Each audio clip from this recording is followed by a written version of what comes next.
why the heck do we lose and gain weight? Like, what is going on? Some of us have trouble losing weight. Many of us, in fact, the overwhelming majority of the world's population present day, it's crazy. Like the numbers right now, it's almost half of people. Like right now, overweight and obesity is a much bigger problem worldwide than even hunger. And this has been several years cooking. This is not overnight. This has happened over the last couple of decades. And it's crazy. Like, who would have thought that right now we would be struggling with an epidemic of obesity, of being overweight, because it leads to all the health problems you can ever imagine. It is one of the leading risk factors for all the things that kill us. Many of you have heard me share this, but right now, present day, 7 out of the top 10 causes of death worldwide, 7 of them are almost entirely preventable. And every single one of these things goes up with being overweight, obese, and struggling with elevated weight. And these are things like type 2 diabetes. These are things like the #1 killer in women and in men, heart disease, for example. Most cancers go up in incidence with being overweight. And that's the science. This is not shaming. And like I said, over half of us here, right here at home in the US, are overweight. It's crazy. It's like 2/3 of us if you read the most recent statistics that have come out in the last couple of years. And it's devastating. And that's why I'm going to speak to this, because not enough people are speaking to it and giving answers and giving solutions, which I am pumped to be able to share with you. So let's get into it. Like, what the heck can cause weight gain, especially rapid weight gain? Maybe some of you may have struggled with rapid weight gain, and it could be something really, really serious. Like it could be heart failure. What's called congestive heart failure can make you gain weight via being a lot more swollen, having a lot more fluid in your body than normal, as well as liver disease like cirrhosis can cause significant elevation in fluid volume, which of course, fluid like water, it weighs 2.2 pounds for every liter of extra water in your body. It's super interesting. In fact, I'll just digress just a second. Right now, one of the things out there, which is interesting, is that many of you know this. If you've ever looked in the microscope at a fat cell, this is called the adipocyte, right? It's basically looks pretty empty when you look at it, but there's extra fluid in there. And if you think about all of these enlarged fat cells having extra fluid, because primarily what happens when we gain weight, the biggest mechanism is not that we're getting a lot more of these fat cells. We have kind of roughly a stable number typically, but they get bigger in size, and they get bigger based on volume. And what makes up most of the volume? Well, it's fluid. And if you think about 1 liter of water weighs 2.2 pounds. So if you translate that into the volume of all of these potentially enlarged fat cells, you'll see a lot of it is extra fluid. And a lot of this is buzzword, you've heard it, inflammation, right? In fact, interestingly enough, having a problem with your adipocytes being the fat cells and being inflamed, many of us have noticed this. It causes inflammation. I noticed that even when I eat something really crappy, maybe I'm just traveling, I can't find any good food, and I happen to just grab whatever snack they hand out on the plane, and it probably has super highly processed, the three big ones that I tell everybody to avoid. And literally, that's only 3 things I ask you to avoid. I try to keep it simple, right? Is the highly processed sugar, especially the high fructose corn syrup. So highly processed sugar, avoid that. Highly processed grains, right? Gluten is the tip of the iceberg. Any highly processed grain, typically it's going to be in all snack foods. You avoid that. And 3, you avoid those highly processed industrial oils, the seed oils, right? Like soybean, safflower, sunflower, canola, all of these things that come from the high processing, high heat, high pressure. They have to literally bleach them out, deodorize them so that they would be palatable.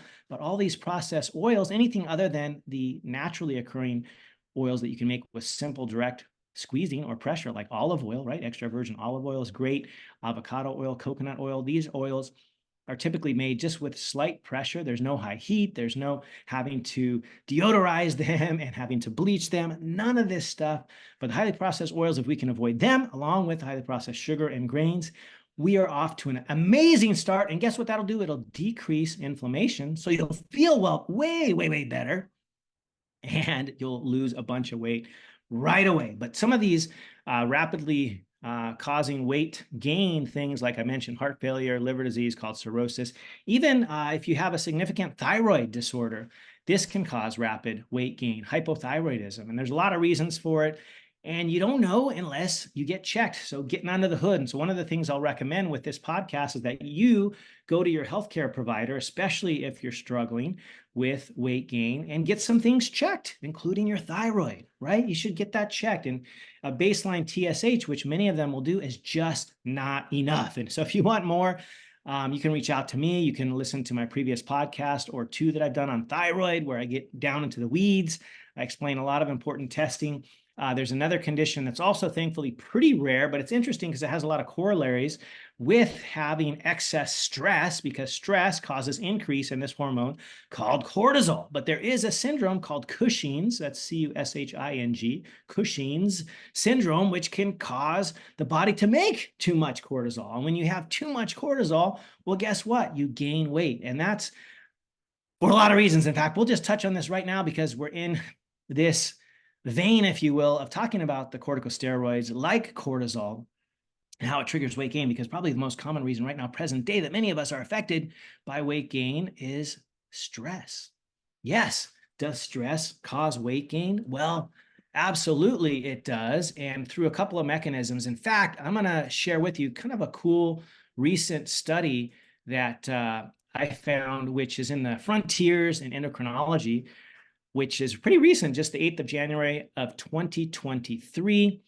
It's original research, which is pretty cool. It's new stuff. It's basically corticosteroid induces obesity via promoting intestinal cell proliferation and survival. It was super interesting. They gave corticosteroids to mice for 8 weeks.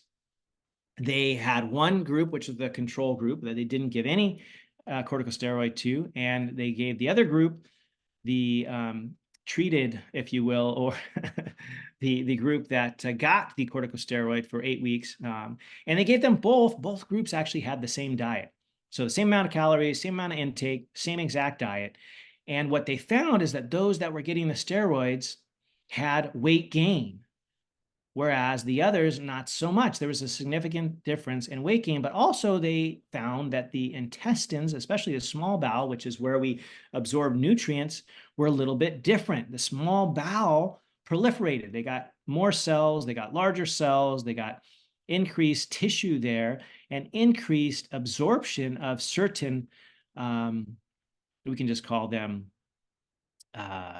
weight gain causing things like carbs, for example, were significantly more absorbed in the treated group, which got the corticosteroid. So it was super interesting. They found that administration, here's the conclusion, administration of corticosteroids to mice promotes not only the survival, but proliferation or enlargement of the intestinal cells, which contributed to the longer absorptive surface in the small intestines and elongated or bigger intestinal villi, which led to increased nutrient absorption and obesity in mice. So yes, this is mice, this is not humans, but I thought this was super interesting because I've shared with you in years past how the gut, the intestines, the small and large bowel, especially with all of the flora, right, the helpful and also harmful microbiota which exists there, plays a significant effect on weight gain or weight loss, because there have also been twin studies where they have identical DNA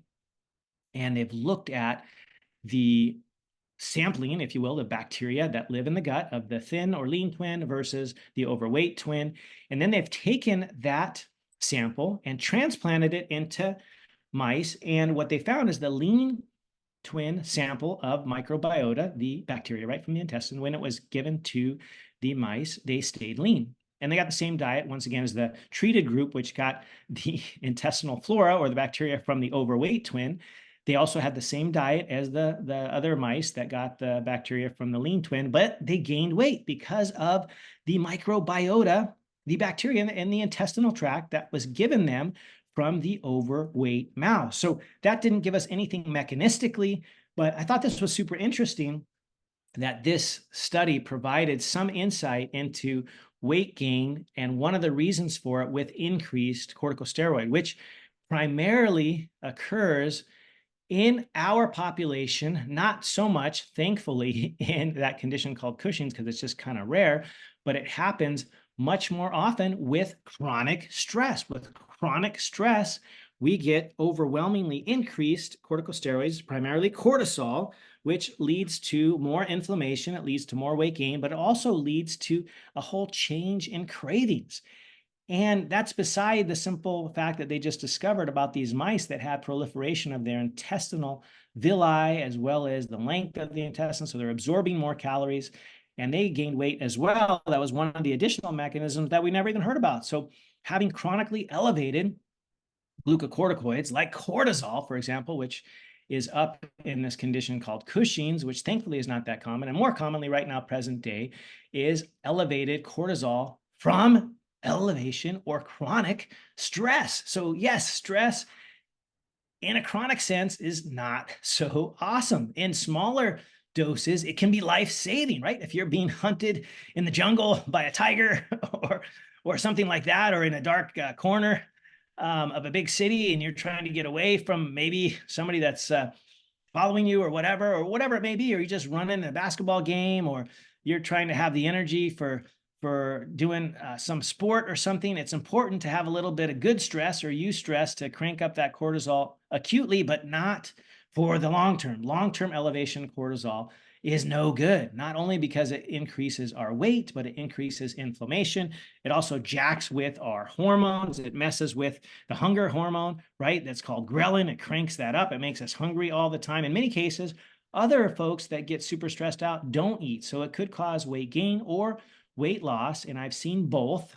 Weight gain tends to be more common, but sometimes in dudes, they have some weight loss because they just don't eat when they're stressed out. Others seek out the so-called comfort foods, like many of us did during the pandemic, right? We had the COVID-20, as many people were talking about, those 20 extra pounds, or the COVID-10 or whatever.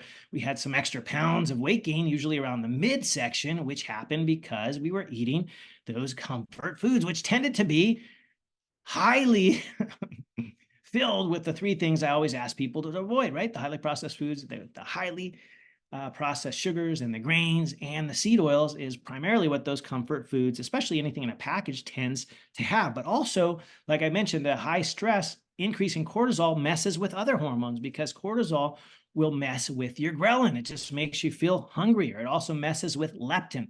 Leptin is the satiety hormone. It can aid in a condition which is called leptin resistance, which makes you not have that stopping point, that end point, which tells you, hey, don't eat anymore. It just that doesn't work that well when you get leptin resistance. It also can cause insulin resistance. And we talked about this in a previous podcast. We had Benjamin Bickman, who's an amazing dude, super smart. He loves talking about insulin resistance, as well as the fat cells, the adipocytes, because he studied that. He literally got a PhD in studying fat cells. So interesting. And he found that these fat cells, when they're not working well, when they're getting larger and larger and larger in size, they secrete these things called adipokines. They're hormones that come out of the fat cell, which can cause insulin resistance. And it also can increase, besides the ghrelin that we talked about, this other hormone called neuropeptide Y, which also is sort of a hunger hormone. And so for so many reasons, we can gain weight simply if we're under a lot of stress. And most people don't even think about this. They don't even think about it because most doctors aren't talking about it. But you've got to talk about it. And so if you've had weight gain, especially rapid weight gain, you want to talk to your doctor and get tested for a bunch of stuff, because you could have one of these sinister conditions like Cushing's, or like a thyroid problem, liver disease, heart disease, kidney problems can cause rapid weight gain because the fluid retention, or if you had even like ovarian cancer or something where you're getting lots of swelling in your abdomen, you didn't even know it. So lots of stuff should prompt an investigation with your doctor to get down to the bottom of what may be causing weight gain. Or if you've had weight loss, get down to the bottom of that, because there's lots of these things that need to be checked, including your hormones, like I talked about. And so one of the things I wanted to share, which I found super interesting as I was studying this, and it just reminded me, I knew this, of course, because it's one of the pillars that I love to talk about. In fact, it's one of the 5 pillars that I share in my best-selling book, Preventable, is that insomnia or just poor sleep, not sleeping well, also can contribute to weight gain. There was a famous study out of Canada that I shared a while back in a podcast I did on sleep, which showed that the group of folks that were getting less than, I think it was 6 hours per night, had a 30% weight gain compared to the group that was getting over 7 hours of sleep a night. And so poor sleep, insomnia, little sleep can potentially cause weight gain. And it does it through a couple of mechanisms. One is it can cause insulin resistance when you don't get proper sleep. It also directly affects hormones. It messes with your hunger hormones. I don't know if any of you, like me, I'm raising my hand here because I tend to work night shift still, even now, even though I'm in my 50s, occasionally, because I work still at a hospital. Occasionally, I'm a board certified physician and I do some shifts to help out. And I often have to work overnight. And when I'm up overnight and I'm not sleeping, what happens? You get kind of the munchies, right? Maybe you've had a binge eating thing, an all-nighter. We just did a bunch of Netflix. Like there's a series that we just started watching recently, and I'm only a couple episodes in. I haven't done any binges, if you will. The longest I ever did was 2 episodes in a row because I feel like, that's about a movie's length, and that's about my max. More than that, and my wife will tell you, I just go to sleep. I can't stay up at night. I play so hard during the day. I have trouble watching movies at night. But anyway, binge watching our favorite shows on Netflix or what have you, of course, that can cause insomnia or just poor sleep, little sleep, which can directly affect our hormones, making us hungry, right? And then when we're hungry, we're probably going to reach for some food that ain't that awesome, like whatever it may be, popcorn or Cheetos or cookies, ice cream. My vice is ice cream. I love ice cream. And all these things I tend to crave in the middle of the night if I get the munchies. And that's not because you're weak. That's physiology. That's what happens when you don't sleep well by lots of mechanisms. So listen to my podcast on sleep. Grab my book, Preventable, talks all about it. Grab my course that I just released this week that I talk about how to lose weight naturally, how to up your own body's GLP-1, right? The same stuff that those medications are helping to increase, the GLP-1 agonists, right? We've heard about them, the Mounjaro, they're so stinking popular nowadays. And there's definitely an indication. That's not my place to say who should or shouldn't be, because you're not my patients, but I would directly discuss with any of my own patients that wanted to be on these medications, what are the actual indications, how they can be helpful, and if you do take them, things to look out for, because all medications can have side effects. It's not a panacea, right? I don't believe we should really be putting our kids on these drugs, and some people are recommending it, including people in our highest high ups of the medical hierarchy, if you will, the Surgeon General and those that work with the Surgeon General and from the FDA and all these people that are high up in institutes of health, NIH and things like that. They're promoting putting young kids on these types of agents, which, I mean, there might be an occasional indication, but my gosh, we got to look at the environment first. What is happening? What are they eating? What are they not doing? Are they not getting out and exercising? All these kinds of things, right? It just makes me crazy to see that we're recommending these highly by the highest up in medicine for our kids, right? Like the Ozempics, Mounjaro, all these things are recommended for kids now. Like, how about looking at what's the cause? And you guys know me, I'm 20 plus years into medicine. The last decade, I focused on integrative and functional medicine approaches, natural approaches to how we can get healthier through natural means, and not always with pharmaceuticals, because pharmaceuticals have a role. I'm a doctor, I do prescribe them, but they also have significant side effects, and nothing is without potential downstream effects. So I really believe that the most effective treatment involves getting down to the root cause. Anyway, but insomnia or poor sleep, little sleep, can also cause weight gain. So maybe that's giving you trouble. I know some people I've been working with recently have found some of these things to really be significantly affecting their weight, the lack of sleep and the higher stress, because they were exercising daily. Like one of them I was working with was literally exercising every single day, like hard 6 days a week. Even the seventh day was exercising, still struggling with losing weight because these two things, the sleeping part and the stress part, hadn't really been addressed. So this is significant. And I'm going to share with you, there was a big, giant, large study, 50 something thousand. This was actually kids. I thought this was super interesting. But those kids that were sleeping less. In fact, this I thought was interesting. I actually shared it with my kids because I really think sleep is important, especially with young kids that should be growing. And this looked at 56,584 children. This was reported in the journal Scientific Reports, and it was called Habitual Sleep Duration and Risk of Childhood Obesity, a systematic review and dose-dependent meta-analysis of prospective cohort studies. And so this looked at a whole bunch of studies. This reported in 2015, November. And it shared that basically as you slept less, especially less than 10 hours. So kids really, especially when they're young and into their teens, should sleep closer to 9, 10 hours.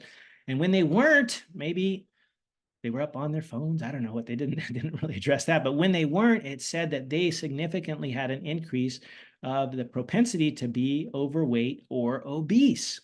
And that when they got better sleep, in fact, I thought this was super interesting. It said they were 76% more likely to be overweight or obese, 76% more when they slept less. However, with every hour, just 1 hour increment in sleep duration, their risk of being overweight or obese was reduced by 21%. So you add a couple of hours, maybe they're sleeping 7 hours, and you add 3 to the young kids' sleep schedule, and all of a sudden they're back to baseline. They're up, 60 some odd, 63%. That would be reduction in their chances of being overweight just with sleeping extra or sleeping appropriately, I would say, because in young kids, they should be sleeping, somewhere between 8 to 10 hours a night. Us adults, we should be somewhere around, I would say 7 to 8 hours per night. I'd say the bare minimum would be 6, although for most of us, 6 is not enough, including me. Although I averaged under 6 hours for over, a couple of decades, a few years back. And my wife will tell you I was not a happy camper. I'm generally a super happy-go-lucky, mellow dude, but when I went days and weeks on end without a lot of sleep, I was a little grumpy. So not only does it affect right here your headspace, but it affects potentially your weight gain. So isn't that cool to learn that, to know about that? Super interesting, because not enough people are talking about that. Of course, there's other potential causes of rapid weight gain, like if you've been started on a new medication. Not going to go into the weeds on this, but if you've been started on a new medication, including some of the diabetes treatments cause weight gain, some of the blood pressure pills cause weight gain, of course, steroids, as I mentioned. We talked about all the issues with steroids, antidepressants, antipsychotics. These can all potentially cause weight gain.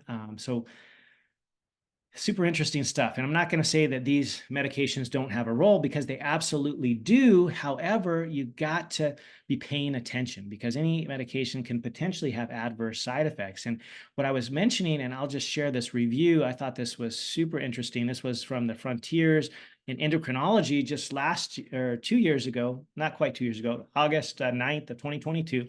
It's titled Depression, Anxiety, and Psychosocial Stressors Across BMI Classes. And what they found, that as the BMI or the overall weight went up, the inclusion of either depression, anxiety, or other psychosocial stressors tended to go up. So the more the BMI or overweight somebody got, the more likely it was that they also had things like depression or anxiety or other psychosocial stressors. And this was just a correlation, so not the end all be all, but I thought it was very interesting, because it talks about something that a lot of people just aren't talking about, right? The relationship that's been seen with stress and these conditions like anxiety, depression, and weight gain is very, very common. And once again, at the outset, I also said this, that weight loss can also be a factor in these conditions as well. It just tends to be a little bit more common to have weight gain. And so there was actually a pretty interesting study that came out 2022, kind of a review article. I thought it was quite interesting. It was entitled Obesity and Stress. And this was from the International Journal of Preventive Medicine, published in June of 2022, Obesity and Stress, a Contingent Paralysis. And if you're interested in this relationship, how obesity and stress are related, I thought this was a fabulous article. Really found it super, super interesting, because it kind of went into mechanistically what's happening. It talks about both the hormones, which I explained a little bit about, like leptin and ghrelin and neuropeptide Y, for example, but also talked about some cognition issues and some self-regulation and some tendencies to indulge in foods that tend to be higher in calories, right? Because when we're stressed out, we often want those comfort foods, like I talked about earlier during the COVID-20, right? We eat those comfort foods, which are higher in fat and higher in sugar, and they obviously are packed in calories. They are calorically dense and nutritionally poor. Also, the disruptions in sleep, which we've talked about, which can cause weight gain as well. And these kinds of foods, do they give us a whole bunch of energy after we eat a big bag of Cheetos? Do we want to go out and go crush it and do our favorite activity? No, we just want to, like was shown on that Super Bowl commercial, right? A few years back. I thought it was so funny, right? It wasn't me. You know, the Cheetos on the fingertips, the orange finger sign, right? It wasn't me eating that whole bag of Cheetos or whatever. But also these foods cause decreases in our energy levels. And when we don't feel like we have a lot of energy, guess what? We're going to do less physical activity. I wanted to bring up this article I thought was pretty interesting as well. It says physical exercise alleviates stress-associated amygdala metabolic activity in overweight and obese women. This I thought was super interesting because not only was it pretty recent from January of 2023 in the Frontiers in Endocrinology, but it's kind of first ever to follow this with a functional study called a PET scan. PET scans are so interesting. They're a functional brain scan looking at real-time function. And what they found here is that stress, as we know, is not awesome if it's chronic stress. And they found that's a major risk factor. And I think most people would agree, major risk factor for many diseases, including heart disease, the number one killer, right? Cardiovascular disease. And what they found is that when they took these folks who were overweight and obese, and they stressed them with physical exercise, with doing exercise 5 days per week, this actually increased obviously their health, but it actually showed this brain amygdala activity was interesting because there's a way that they can actually measure this. They have this amygdala A sort of ratio. It's an activity of the PET scan. Things light up. I don't know if you've ever seen a PET scan. I actually just looked at one last week, and things light up when they're overactive. And the amygdala is one of those parts of, you could sort of call it the primitive brain, if you will, involved in things like cravings and obsessions and things like that. This area got active with obesity, and it broke this loop. There's a loop, and I'm not going to get in the weeds, but there's actually a pretty interesting loop here in the sort of primitive brain that happens with cravings and certain stressful conditions and things like depression, anxiety, things like that. But this loop was broken with exercise. Exercise reduced the stress associated, I'm reading the conclusion here, exercise reduced the stress associated amygdala metabolic activity and broke its association with the systemic inflammation that was happening in these overweight and obese patients. So one of the ways to break the cycle, we're just going to get into, why not now, right? Why not now get into some of the ways to reduce your weight or inflammation is with regular, in fact, why not? These people did 5 days a week exercise. Exercise is literally, if it could be packaged and put in a pill, right? A capsule, like it would literally be the blockbuster drug of the millennium. It would literally be the blockbuster. It would be the most effective treatment for almost any condition. And it's simple, it's free. It's exercise. Move your body. In this particular study, Frontiers Endocrinology 2023, it was 5 days a week exercise. And it wasn't even harsh exercise. It was like zone 2, a brisk walk kind of thing. We'll just go walking. So simple. It can decrease inflammation. It can break this loop that's involved in so many troubling and challenging conditions like anxiety, depression, PTSD. There's this brain loop, and maybe I'll get into it in another podcast. I found it intriguing and even fascinating. I was looking at PET scans last week, and just a fascinating concept to see the brain real time as it's functioning and how we can break some of these problematic cycles with some very, very simple things like movement, daily movement. In fact, that's why I've put it up there at the top of my pillars. It is one of the most important. When I say 5 powerful practices, well, movement is one of them. And so just get out, Make it simple for yourself. Get out and go for a walk each and every day. You can't overdo just a walk every day. You can get a little more vigorous a couple of times, maybe 2 or 3 days a week, but at least get out and walk, move your body in some way each and every day. In fact, that's what I'm going to be doing this next week as I'm traveling. I'm doing 6 time zones one direction, 6 time zones the other direction. I'm going to be doing a lot of walking around in the airports. You better believe it. It's going to be happening, because that is one of the most effective ways, not only to help us with inflammation, help us decrease stress, help us sleep better. All these things in turn will also help us, as we improve them, to lose weight, right? We've talked about eating too many processed foods, too much sugar, too much grains, having a sedentary lifestyle. I've talked about this a lot in past podcasts, right? The sitting is the new smoking thing. In fact, right now, while I'm podcasting to you, I am standing. I have a standing desk, and I got my computer sitting on a couple of books, including the Settlers of Catan game, because such a fun game. And I got the box underneath my computer because I don't have a formal standing desk right now. I got a bunch of books on top of my desk.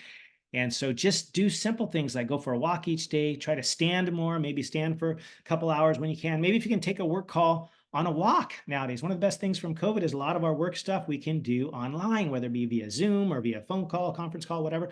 Try to take some of those walking if you can, especially if you're listening and not directly having to lead a meeting. It's really nice to be able to take that on a walk. Oh my goodness. We talked about sleep. We talked about stress and that fascinating connection. Once again, I'll mention that article again because I just found it to be fascinating. It's called Obesity and Stress, a Contingent Paralysis, International Journal of Preventive Medicine 2022. Super, super interesting look at how obesity and stress can affect your weight, right? We talked about the hormonal issues. Super interesting. Let me just share with you, since I'm being reminded of it as I review this. There was a study done a couple of years back. It was the Journal of Molecular Biochemistry in 2018 that looked at stress management, or having just a simple intervention of what they call mindfulness. It's called Impact of Stress Management on Weight Loss, Mental Health, and Lifestyle in Adults with Obesity. This was a randomized trial, so I thought it was super cool. It became available December of 2018 online. And what they found, it's not surprising, but what they found is it was not a huge study, just 45 patients, 22 in the intervention group. The rest were in the control group, 23 of them in the control group. And what they found is that the participants in the mindfulness or intervention group achieved a significantly larger reduction in their weight compared to the control group. 3-point-something kilograms, right? That's like 6 pounds. Versus 1.7, so about double the weight loss. So super, super interesting. And this was just a mindfulness program. Like, what the heck? That reduces stress. Stress is connected to weight gain. Like, so many cool things. And so part of the puzzle is our stress and how to optimize our stress, which is another pillar in my book. And it's a pillar in my program that I just released this week as well. It's not the simple, we can't just go back to that calories in, calories out equation, which has some merit, of course. In fact, I want to end with this because I just find it one of the simplest things ever, but actually kind of, I think, foundational and powerful. So there was this study, and I'm not going to take the time to dig it up, but many have heard this. But if we look at present day, the average size of our plate, like, right, go to Olive Garden or something, you have a pretty big plate. So 100 years ago, our plate was 30% smaller, okay? 30% smaller.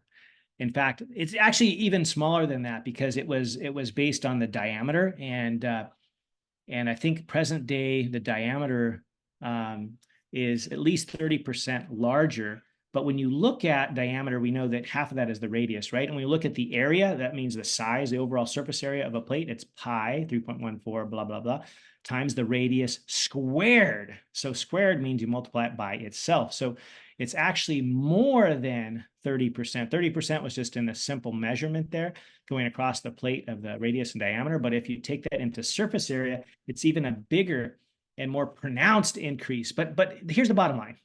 Right? And I don't think anybody would disagree. Plate size on average today is bigger than it was 100 years ago. Like, duh. And what has that caused? Well, One simple thing is it's caused us to eat more calories at a time because we have a bigger plate. Like, this is not freaking rocket science. You eat on a smaller plate. Maybe that's the intervention that you want to start with. Eat on a smaller plate. You're going to eat less calories, most likely. Like simple stuff like this. So yes, there is some merit to the thermodynamics, if you will, right? Like I speak of, matter cannot be, created nor destroyed. It can only change form. And part of that is through our metabolism. And so, yes, the amount or the number of calories does matter, but it's not the end all be all. All these other things I just mentioned, at least 5 other things that I've already talked about in this podcast and that I share about in my course, are related directly to weight gain, and they have nothing to do with the calories. But yes, the calories count. And so if it'll be helpful to you, consider using a smaller plate, eating smaller portions, and prioritizing the things that get real estate on that plate, right? Like I love to say, prioritize the protein. Start with protein because your body needs it. It has basically the only essential ingredient that your body can't live without, which is those essential amino acids. You can live without some carbs, for example, live without some fats, but you can't live without the basic building blocks of our human body, which is protein, the amino acids. And so prioritize protein.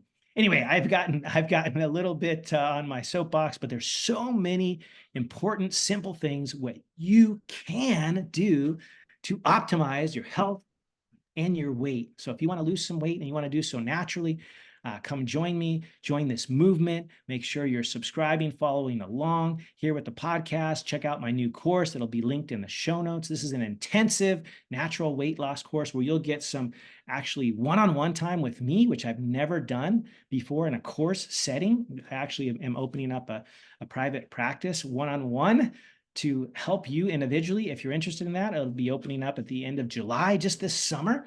And so it'll be another way to access me. But if you want to access me via amazing, comprehensive natural health and natural weight loss course, check out the link in the show notes because you will get some one-on-one time as well, where I will help you, where we will get to know your personal struggles and make a game plan how we can help you.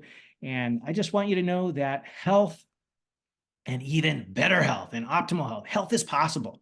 I can share with you personally, not only from my own life, like I am in my 50s, I am feeling as great as I did in my teens and 20s. And my kids will tell me on my birthday last week or about 10 days ago, I surfed for like 6 straight hours. I actually did 3 different sessions. I caught over 100 waves because I'm planning to live to be beyond 100 and be the only surfer ever, well, the first anyway, that has surfed, continued to surf to 100 years old. Never been done before. So I surfed over 100 waves in my 50s here, and I'm feeling great.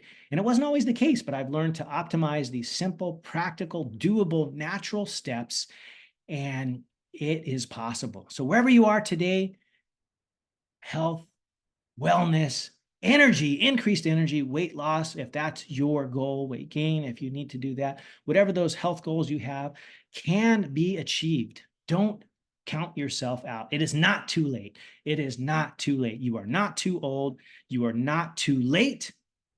And it is not too late to take charge of your health. So make the best decision you could ever do. Take charge of your health today. I would love to be a part of that process. If you love to have me, I have so many resources for you, whether it be the free podcast right here, right? The free podcast. That was awesome.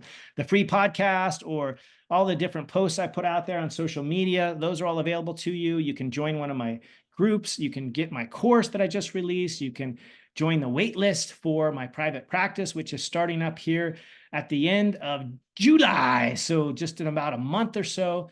Can't wait to be a part of your health journey because health is possible. It is achievable. It is waiting for you. So don't delay. Take charge of your health. Make the best decision you could ever do to wrangle it and just decide today, I am not going back. I am going to tackle this issue. I'm going to take charge of my own personal health. And the cool thing is it doesn't have to take too much time. Trust me, coming from a very busy professional, from me to you, it is possible for you CEOs, you execs, you doctors, lawyers, all you folks that spend so much time in the office doing all kinds of million other things. Maybe you got 6 kids like me. Your life is stretched. You're stretched thin, but health is possible. It doesn't have to take a lot of time. So I am here for you. And I appreciate you. And if you got any value from this, please let me know. Let me know what you're loving. Let me know what you're learning. Share this with somebody. I would love to see that. That's what keeps this needle moving, helps people find out about this show. Drop me a review, and you could be another winner of my best-selling book, Preventable. It could be you. So thanks again for being here, for being part of this movement. Appreciate you so much. Until next time, aloha. Thanks for watching, and make sure to like, subscribe, and share with a friend. These podcasts take hours of research, and taking just 2 seconds of your life to hit the like, subscribe, and share button will help a ton and get this word out to help more and more people. Thanks in advance. Mahalo and aloha.